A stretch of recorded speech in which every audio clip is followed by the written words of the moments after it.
I now recognize Representative Brad Schneider of Illinois for 5 minutes.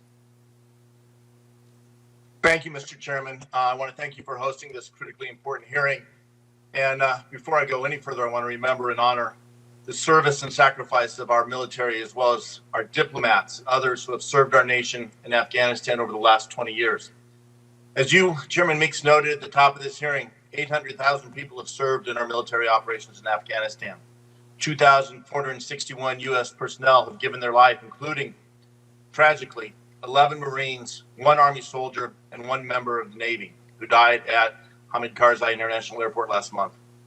I also want to acknowledge the tremendous effort expended last month to coordinate the evacuation of more than 124,000 people from Afghanistan. Nevertheless, I know we are all concerned to know that Americans and Afghani allies remained in Afghanistan after our last troops left on August 31st. Mr. Secretary, as you have previously affirmed, our nation remains committed to help any American as well as citizens of allied nations and Afghans wanting to leave. I know this body is counting on your commitment there, and please know that we are prepared to assist in any way.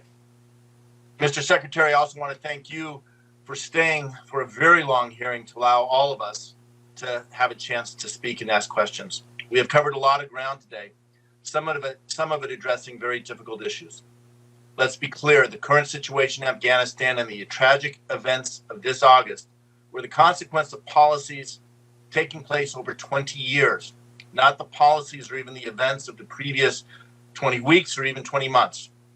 I can just touch on some of those.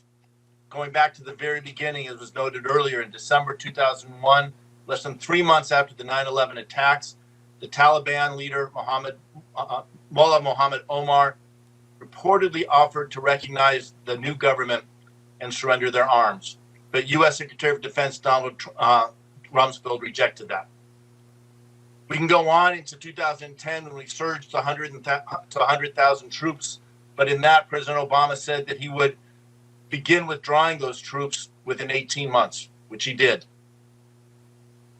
By 2010, the Obama administration came to assess that there was no political solution or no military solution and began low-level negotiations with the Taliban in 2010.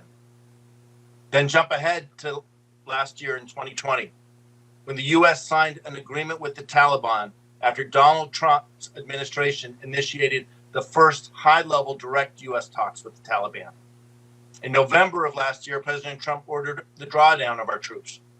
On January 15th of 2021, the number of U.S. forces was at 2,500 troops, the lowest level since 2001.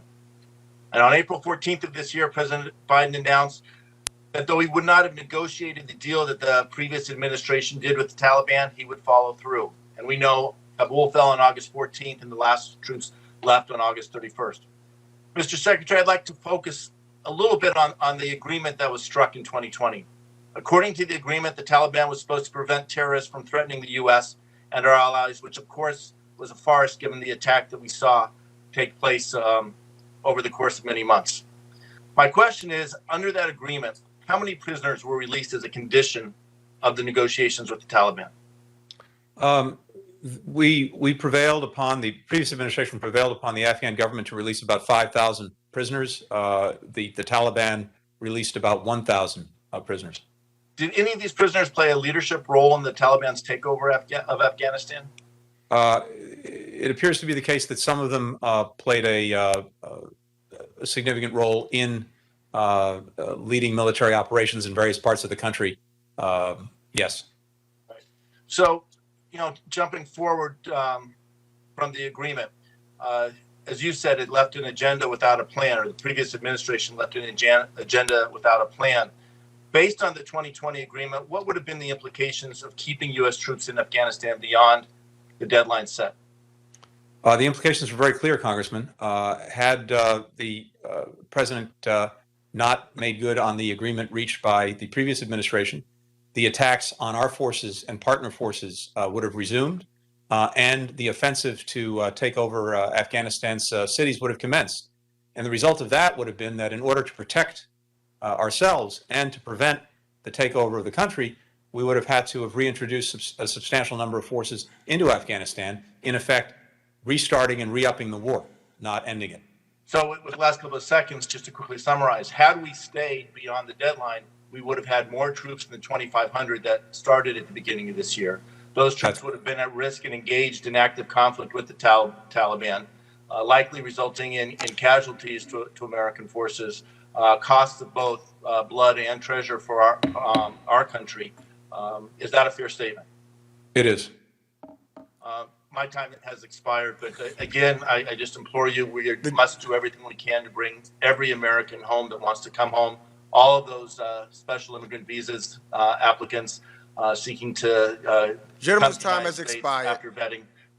Anything we can do to help you, please let us know. Thank you.